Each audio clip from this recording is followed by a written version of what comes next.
All right, it is time to introduce our next panel, which will be focused on business action to reduce inequalities. And our moderator for this panel is Steve Kenzie. He's the Executive Director of the UN Global Compact UK, and I've had the pleasure of sharing a panel with him recently. Steve has managed the Secretariat of the UN Global Compact Network UK since 2008, connecting UK companies and other organizations in a global movement dedicated to driving corporate sustainability and the Sustainable Development Goals. He also chairs the UN Global Compact's Global Network Council and sits on the UN Global Compact Board. He was previously a program director at the International Business Leaders Forum, leading projects across a wide range of responsible business issue areas.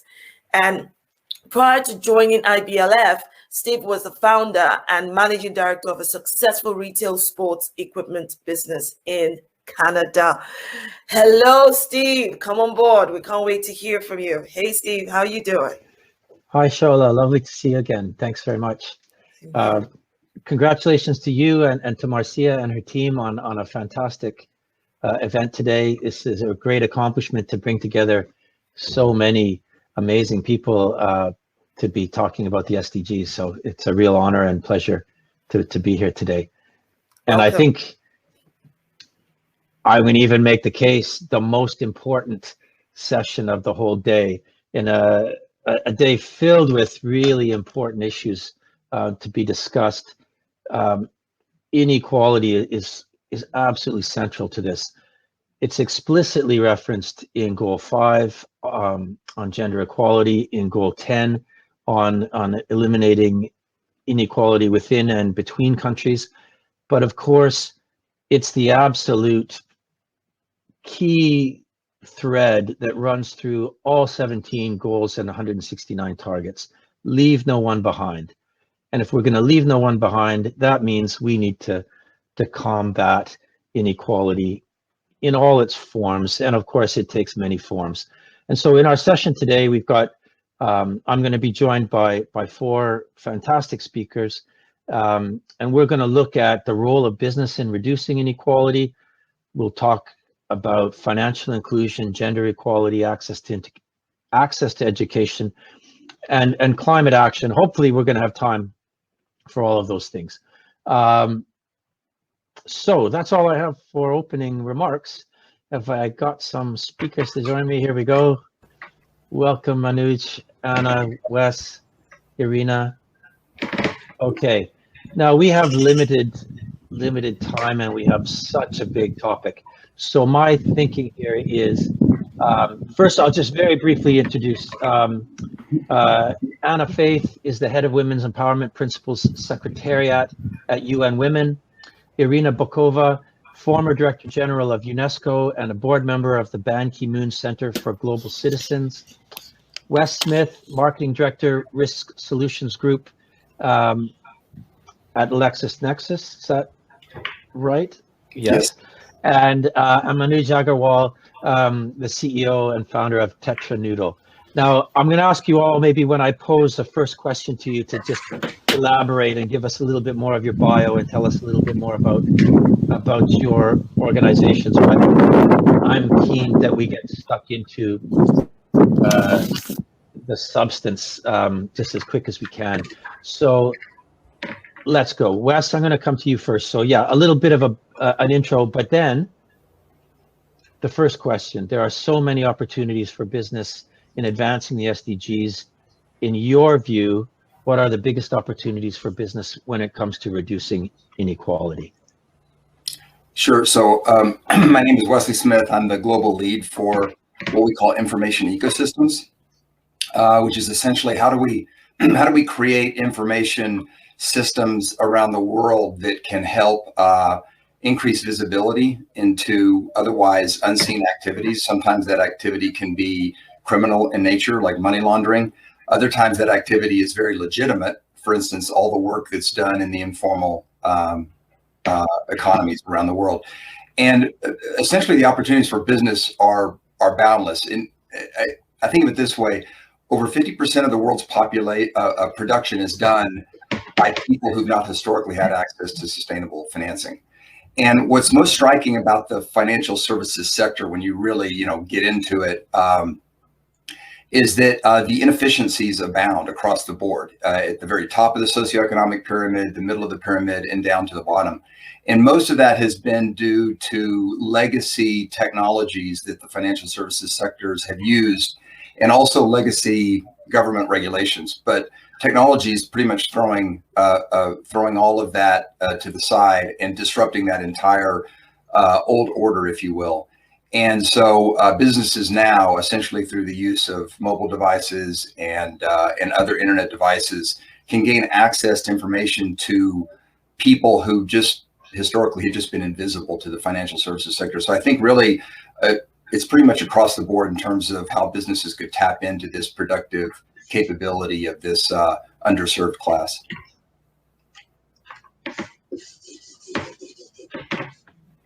Thank you very much, Wes. My unmute button is sticking a bit.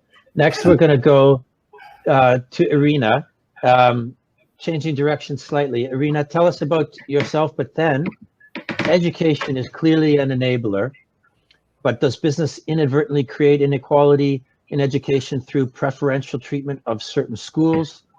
Perhaps you could reflect on the role business can play in ensuring inclusive, equitable, and quality education for all. Thank you.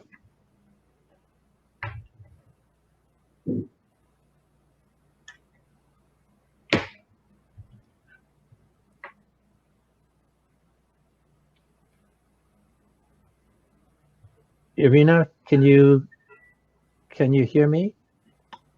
I think we have an audio problem. So I'm going to move on to Anna next, and we'll come back to Irina. So Anna, your question, as I mentioned, SDG 5 focuses explicitly on gender equality, but is it important that gender is taken into account for each of the SDGs? I'm sure we all have an obvious opinion on that. How can we make the connection between gender and sustainable development more clearly? And how does, what's the UN Women and the Women's Empowerment Principles take on how that has to flow through every goal?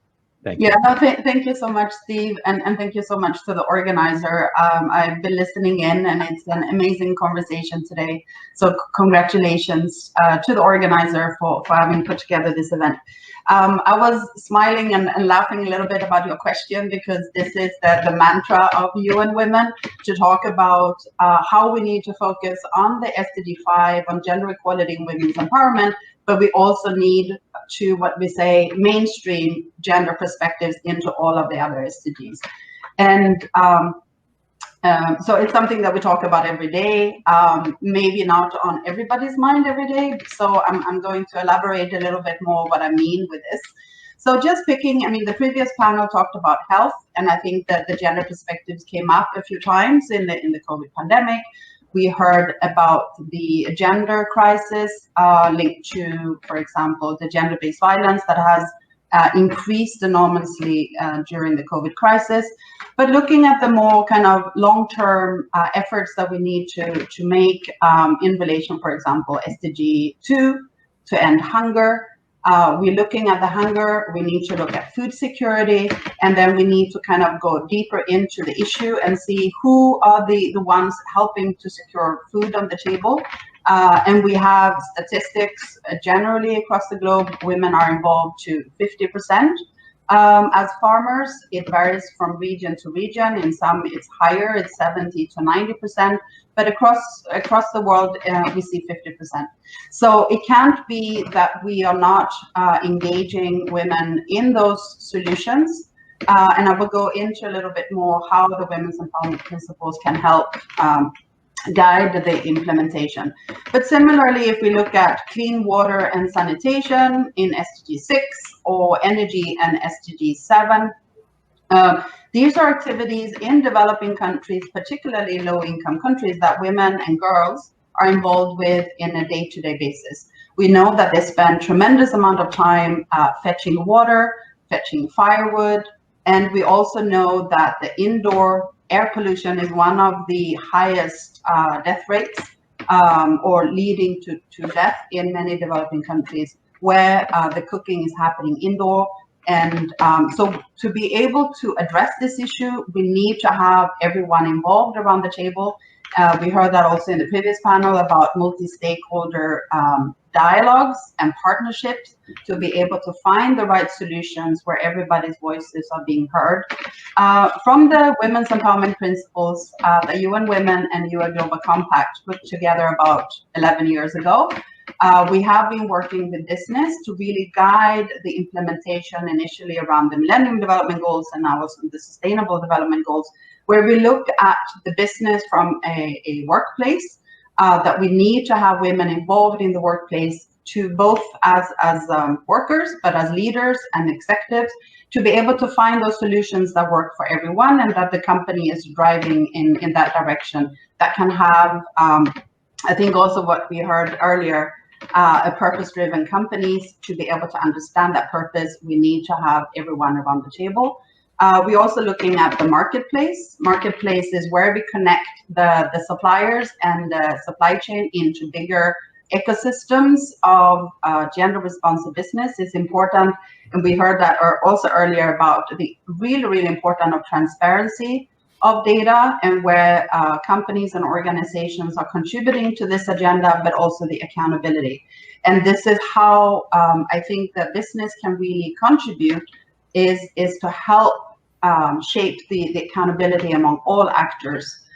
We heard from previously about parliament and government, the business to hold each other to account as well in the supply chain, in the value chain is very important.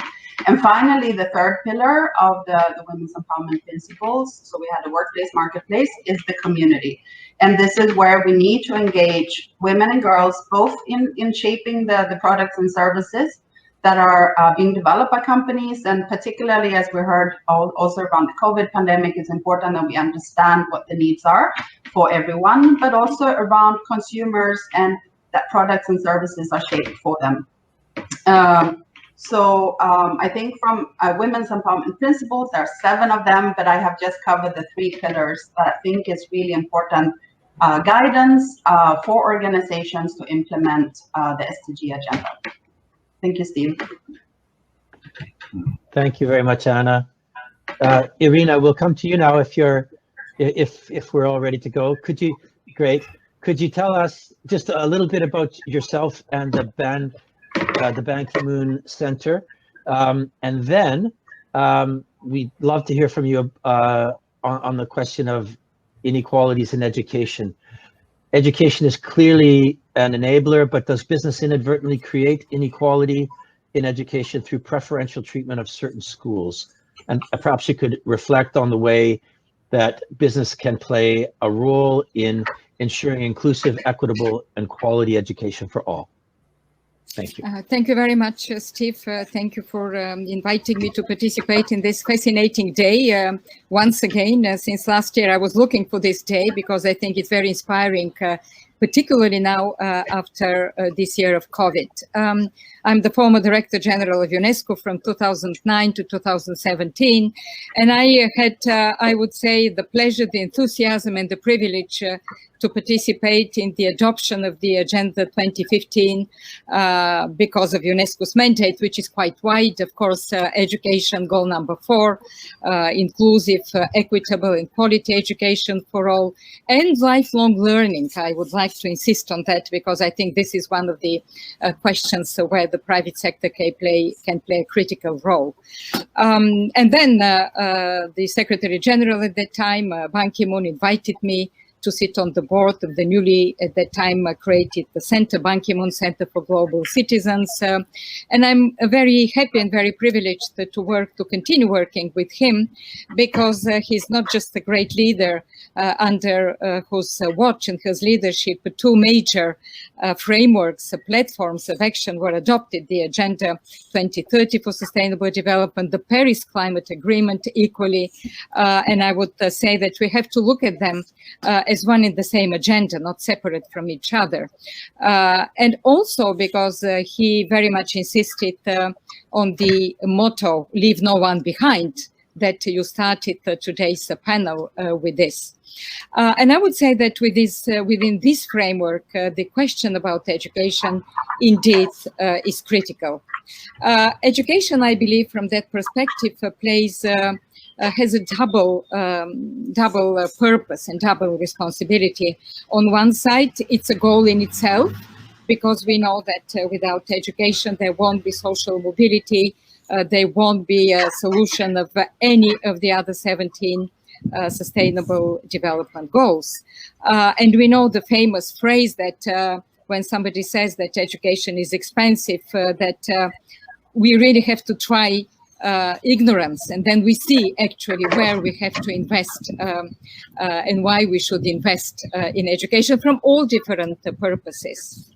Now, the role, as you said, of the private sector, because I think this is a part of today's day, is increasingly important. We know, of course, Goal 17, which is about partnerships, but I think my experience from the United Nations shows that there has never been indeed a joint effort. An effort joined by governments, by the private sector, by the civil society and academia, because the questions about issues about sustainability, they're societal.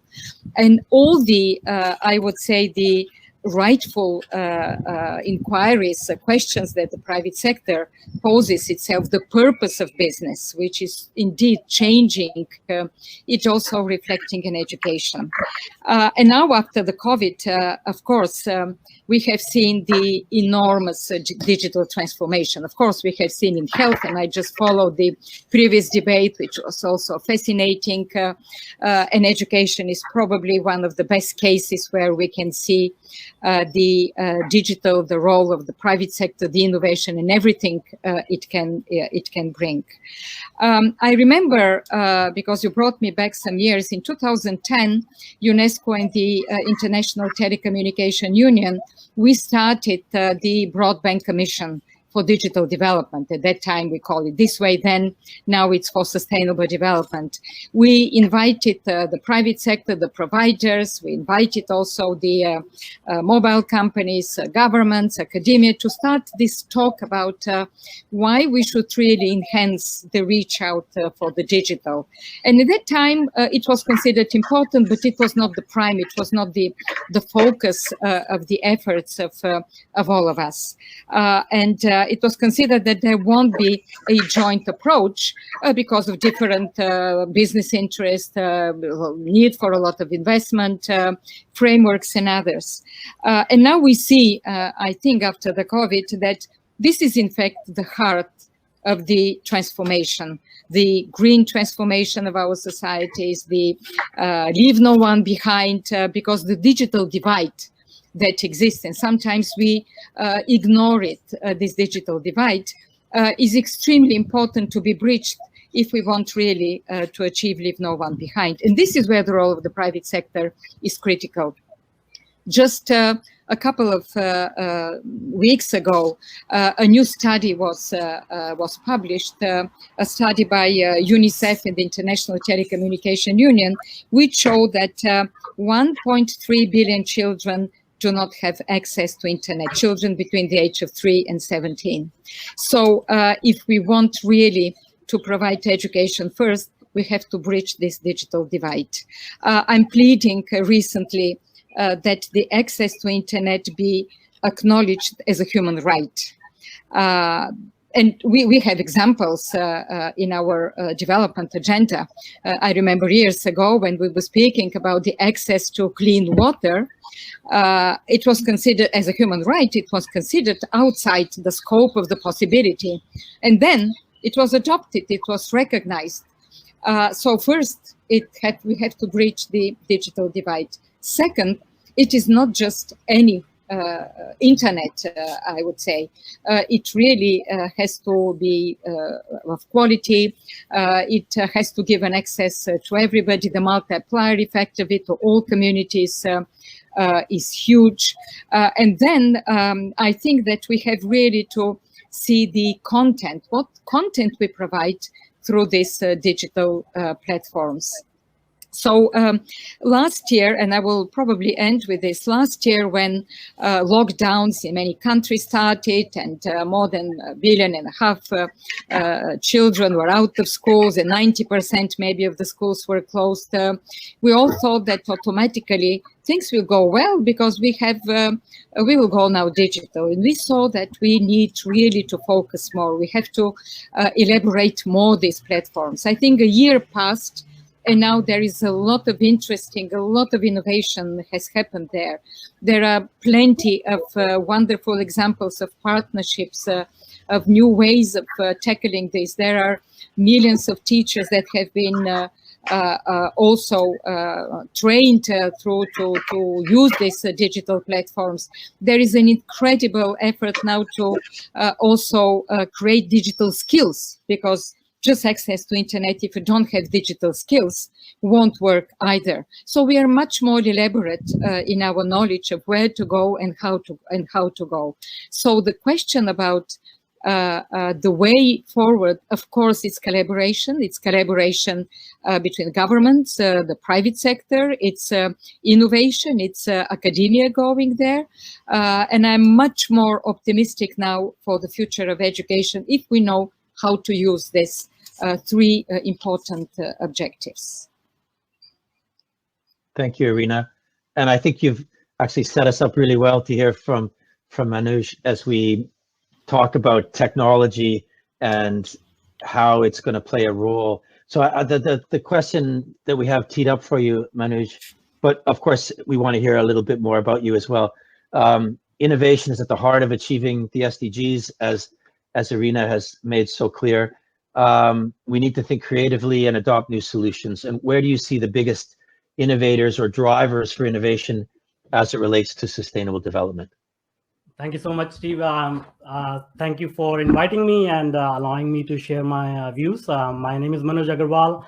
I'm the founder of Tetranoodle Technologies. I have 4 patents in artificial intelligence, and I'm passionate about innovation. We mix human psychology and AI to help businesses across the world teach professionals about technology. So as the panelists mentioned, innovation is at the heart of what future holds for us. And my story aligns well with this topic of inequality, because I started my career working in a factory for $2 a day.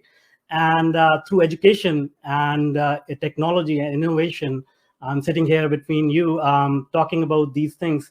So I believe, things like AI, blockchain, a number of other technologies that are coming together at this moment in history, they are going to change how we live, work, and play.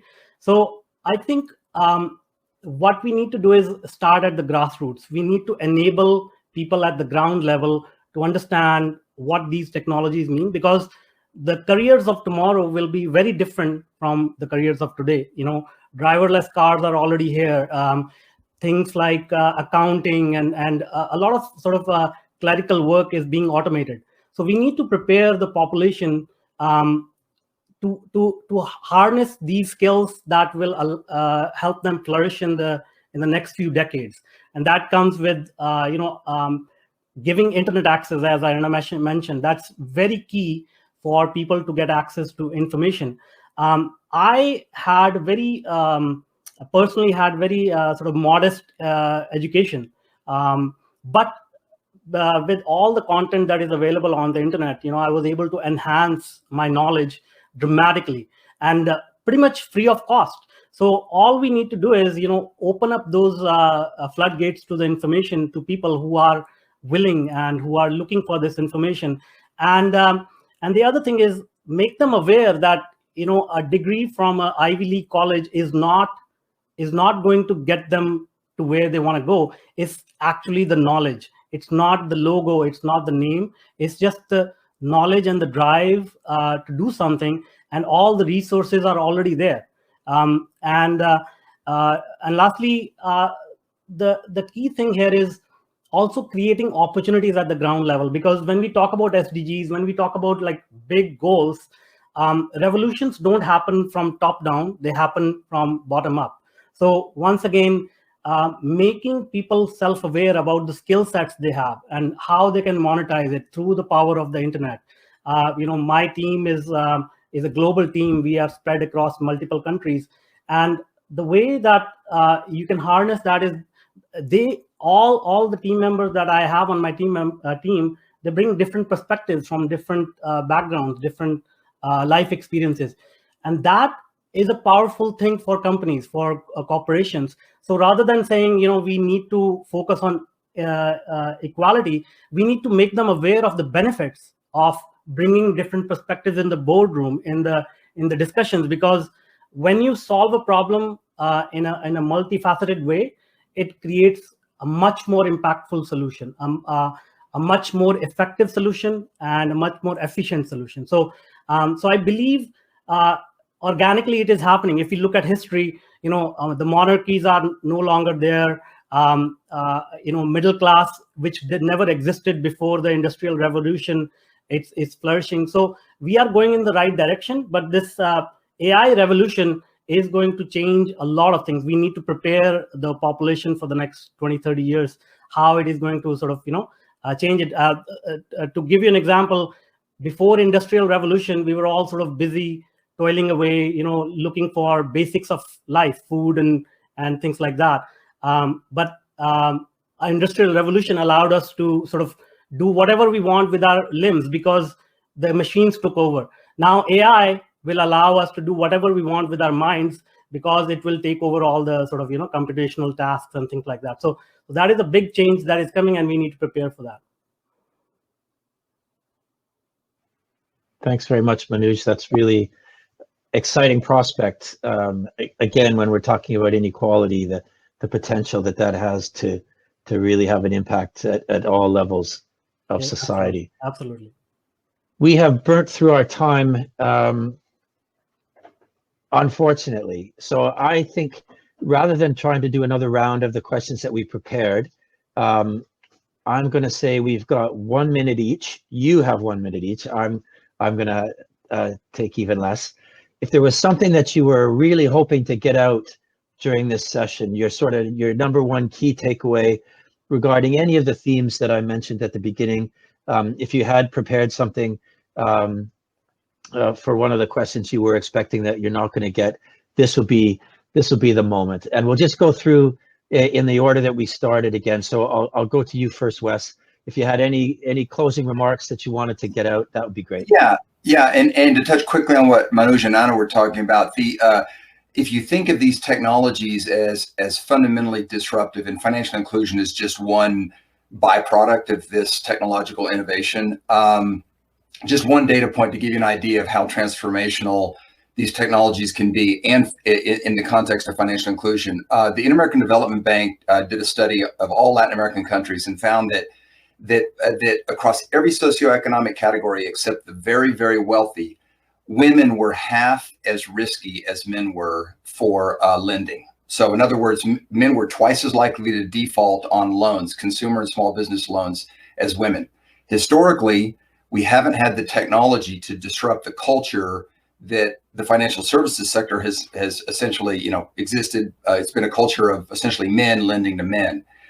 That single, data point, that single kind of disruption, what we're seeing now with the introduction of these new innovations, driven by AI, driven by big data, is going to empower women probably at a scale that we've never seen historically across all countries, including developing countries. We'll see more and more of that type of disruption, and it will disrupt, obviously, our economics. It will also significantly disrupt our culture. We think generally for the good, but there obviously will be consequences. We've already seen it, how the internet has disrupted culture in ways that we haven't particularly liked. But on the whole, we think that just like most progress over time, it will net out in a positive way. So in the particular area of financial inclusion, I think we're going to see some pretty dramatic disruptions of the financial services sector that will hopefully disrupt a lot of the inequalities that we've seen historically. I think just having that ethos starting to penetrate financial services, that diversity and equality are valued, is a really, really beneficial step that's going to have positive knock-on effects to driving finance towards the achievement of all of the goals. So yeah, hopefully that disruption goes in the direction that we would like it to. Anna, let's go to you for some final reflections, please. Yeah, thank you, Stephen. Thanks everyone on this panel. It's been very, very interesting to listen to you, and particularly this last point, I think is great news. Using AI for this purpose to really showcase the business case for why investing in women is key, and how that actually is less risky and more beneficial investment. We also working on our side at UN Women to also prove the business case for a gender responsive business. A business, we heard in the previous panel, that doesn't embed this sustainable development agenda in the company is not as effective. And I think in the previous panel they talked about it as dinosaurs. And this is what we are working on. Also interested to hear a solution on data. Because that's, I think, as I mentioned previously, transparency is really, really key, that everyone show how their contribution is to sustainable development, and how we can then embed this and drive change by creating companies that have adopted the women's empowerment principles and really embedded it in their culture and the execution in the supply chain and in the engagement at the community level. So this is what we also call gender lens investing, and that at UN Women we are pushing to get more investors involved in this area and be able to prove the business case for a gender responsive business, in addition to showcasing the value of investment in women entrepreneurs. So thanks everyone. Thank you very much, Anna. Irina, did you have some more comments on anything you've heard or anything that you didn't get a chance to say earlier? Actually, I just want to mention something which is related to what Wesley and Anna just said about artificial intelligence and gender. It is extremely interesting and very encouraging. At the same time, I would like to caution that we should not embed gender inequality in artificial intelligence. There was a very interesting report that was done by UNESCO, and also, I guess, United Nations Women are working also in this very strongly. And there is a danger that we may just replicate and we may embed it. So there is this site, which sometimes is the hidden site of a problem, but I just want to flag it, linked to the previous discussion. Thank you. And thank you all. Fantastic debate. Thank you. Thank you, Irina. Manoj, back to you. And I'm not sure if you have been able to monitor the comments. That there's been a little bit of skepticism expressed about AI that you might want to take on. But obviously, the floor is yours for a couple of minutes. If there's any points that you wanted to get out, it'd be great to hear you. Yeah, I mean, AI is a technology which is like a black box to most people. But having been in there, I can tell you it is going to disrupt our lives no matter what. So it is. I mean, even if you look around, Alexa is there, Siri is there. AI is already part of our lives. So we need to recognize this force and we need to embrace it. And we need to figure out ways to do good stuff with it, because any technology can be used for good and bad. And AI is powerful in that it helps expand our horizons in terms of thinking, in terms of creativity, and we need to use that. In terms of how we can get there, how what are the ways we can achieve equality? It's about empowerment of regular folks, everyday person whose priorities are taking care of their family, living a decent life, helping their neighbors and things like that, creating opportunities for them. Entrepreneurship is going to be the next wave of empowerment, and I think use of technology, empowerment of people, and entrepreneurship will be the keys for achieving equality.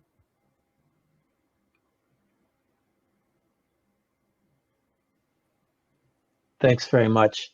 Now we've been given a couple more minutes, and we haven't really one of the themes that was in our mandate for this session that we really haven't touched on too much, but of course it almost as central to the SDGs as inequality is climate change, and of course there's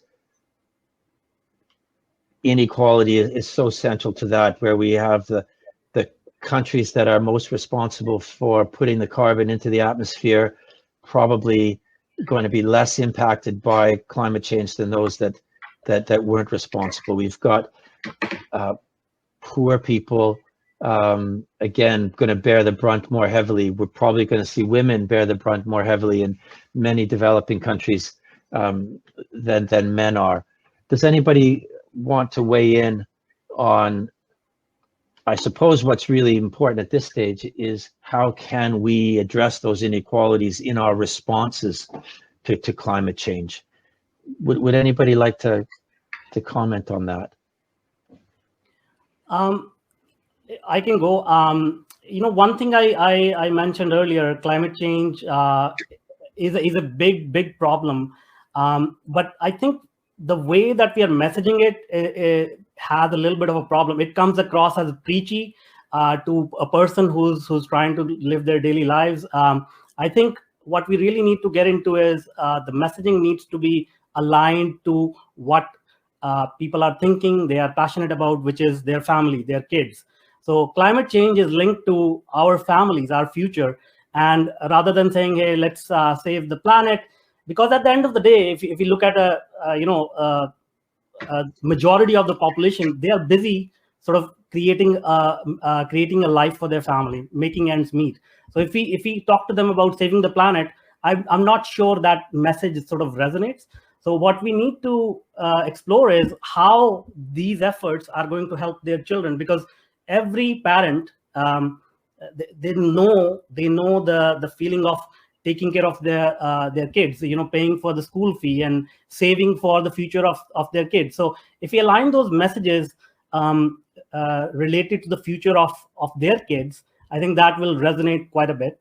And yeah, I mean, I think it's an important enough issue that everybody has a stake in it. And if we just sort of align those goals with their priorities, I think we'll have a much easier time. Thanks, Manoj. Okay. Yeah, Anna, did you want to come in? Yeah. Yeah, just a very brief point on linked to climate change. And of course, we're always advocating for women's full inclusion in climate change conversations. But just to give a very concrete example, along with Manoj's recommendation to be very, very concrete, what needs to be done is also in the context of climate and disaster risk reduction, where we have seen in different studies that in prior information to a hurricane or to something that is happening is actually helping saving lives. And as simple as women in some cultures wearing long dresses and drown because they are dressed wrongly and could prepare by just changing to some other clothes. So it makes it very, very concrete. And once you get concrete, that's when you can both have reduced death tolls from these kind of events, but also very concrete contributions. And I think everyone wants to contribute, it's just the how to. So just to add that to conversation. Thanks. Thank you, Anna. Thank you, Wes. Thank you, Irina. Thank you, Manoj. It's been a real pleasure speaking with you, and I wish we'd had more time. I hope we'll meet again to carry on this great conversation. Thank you to RELX for bringing us all together, and to our audience. And now I'm going to hand back to Shola for the closing plenary, which I'm sure is going to be fantastic. Thanks to all, and have a great day. Thank you. Thank you so much. Thank you, Steve, and all the panelists. Absolutely wonderful conversation and debate around reducing inequalities. You've heard from the subject matter experts, and you cannot deny the passion behind what they know, what they've experienced, what they've been doing in their work process, and how that is going to help to shape the debate and the conversation, as well as the solutions